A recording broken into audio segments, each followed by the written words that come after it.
Hello, আসসালামু আলাইকুম। Good morning, শুভ সকাল।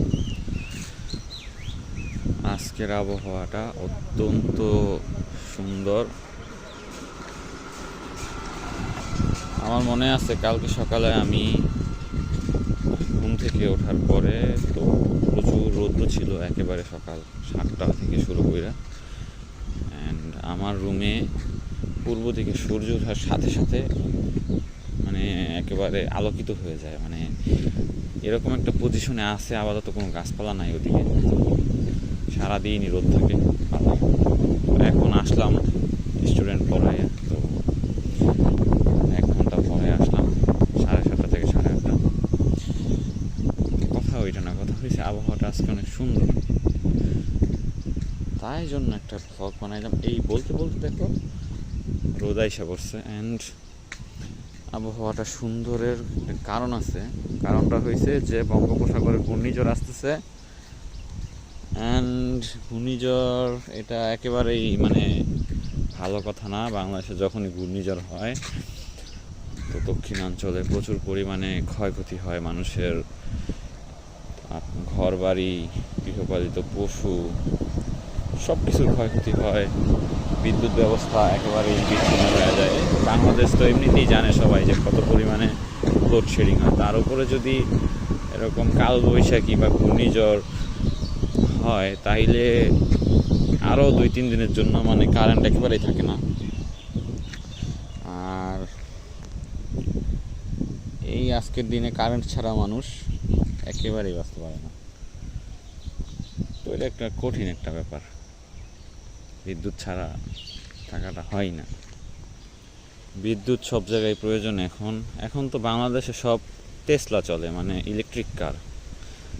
টেসলা না, সরি, আমরা ওইটারে অটো বলি, ইজি বাইক। তো ইলেকট্রিক কারই তো না, কার গাড়ি ইলেকট্রিক বিদ্যুৎ দিয়ে চলে। তো একদিক থেকে তো বাংলাদেশ অনেক উন্নত, আমরা সবাই বৈদ্যুতিক গাড়ি দিয়ে চলাফেরা করি। তো এই বৈদ্যুতিক গাড়িগুলি সব বন্ধ হয়ে যাবে যদি 2 দিন কারেন্ট না থাকে, তখন যাতায়াতের সমস্যা। আর আমার সামনে এক্সাম, তো আমি চিন্তিত আছি যদি তুফান মুফান হয় কীভাবে লেখাপড়ার শেষ।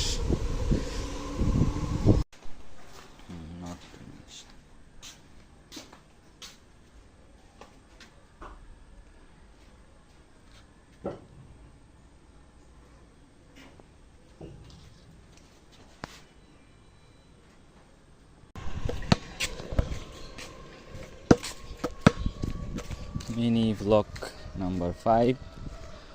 অ্যান্ড এখন বাজে প্রায় 5টা, আর যাচ্ছি ফুটবল খেলতে। ফুটবলটা দেখাবো না, ফুটবলের অবস্থা প্রচুর পরিমাণে বাজে, বিকজ ফুটবলটা অনেক পুরান হয়ে গেছে। আর আগের ফ্রাইডে মানে শুক্রবার থেকে খেলা শুরু করছিলাম, শনিবার, রবি, সোম, মঙ্গল, বুধ, বৃহস্পতি পর্যন্ত প্রতিদিন বিকালে সেম টাইমে খেলছি। তো এখন আবার যাইতেছি খেলতে। আজকে খেললে 8 দিন, মানে 1 সপ্তাহ হয়ে গেছে অলরেডি, 7 দিন। আজকে খেললে 8 দিন হয়ে যায়, মানে প্রতিদিনই খেলতেছি ফুটবল আসর থেকে মাগরিব পর্যন্ত। অ্যান্ড হ্যাঁ, খেলার কারণে শরীরটা অনেক ভালো হয়ে গেছে। সপ্তাহখানেক আগে শরীর অনেক অসুস্থ ছিল বলতে শরীরের মধ্যে জড়তা এসে পড়ছিল, লড়াচড়া করতে পারতাম না। আমি একেবারেই হ্যাংলা পাতলা চিকুন মানুষ, বাট তারপরেও শক্তিহীন লাগতো। বাট খেলার পর থেকে দেখতেছি যে একটু একটু শরীরটা অনেক ভালো হয়েছে। তো আসরের পর আবার খেলা শুরু করবো আজকে। অ্যান্ড এতদিন খেলছি পোলাপাইনদের সাথে, তো আজকে বড়রাও আসবো, মানে আমাদের সমবয়সী বন্ধুরা, তাদের সাথে খেলবো। দেখি জিততে পারি কিনা। এই কয়দিন তো খেলছি, একদিন মাত্র হারছি 7 দিনে।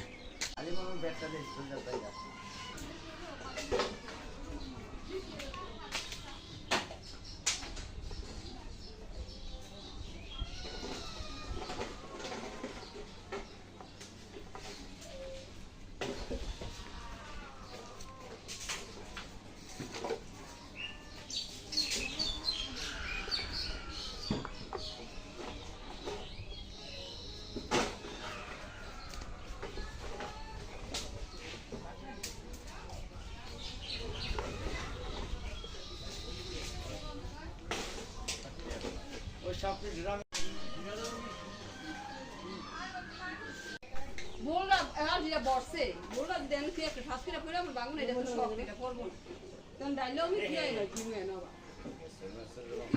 গ্যাসও তোর যা তোর সহ্য গুষ্টি সাবধান নিষাদ নাম তো তোর মার মুখটা কষ্ট দিয়ে আটকে জিভটা টাকাই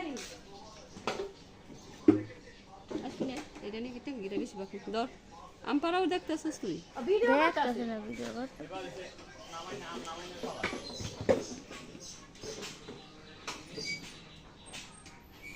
কে লাগা গাছ কা উদেলু কা সব গাছ একটা ই কইরা আমার বড় ভাই মনে হলাইলো সে এই জায়গা কে বলে না যদি যদি তো কেডা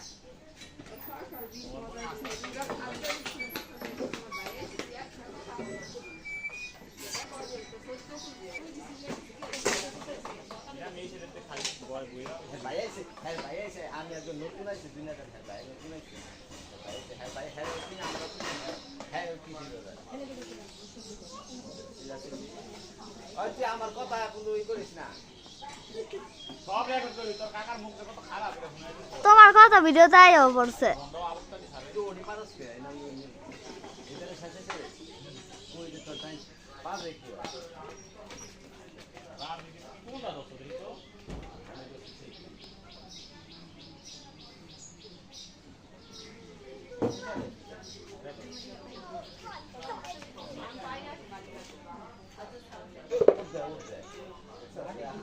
আমার ব্যাগে ভরেছে আরে আমার মা রে কি না ওই তো মানে যা এই এটা দশটা মিনিট লাগা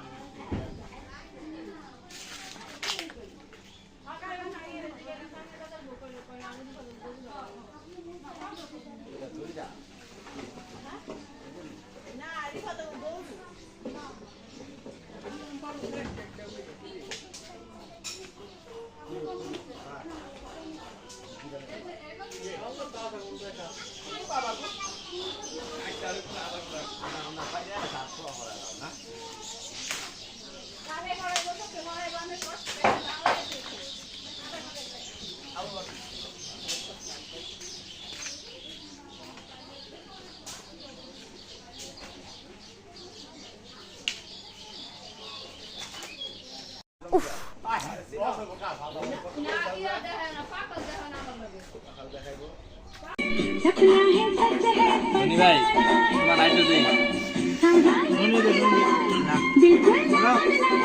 আরে রাইট দাও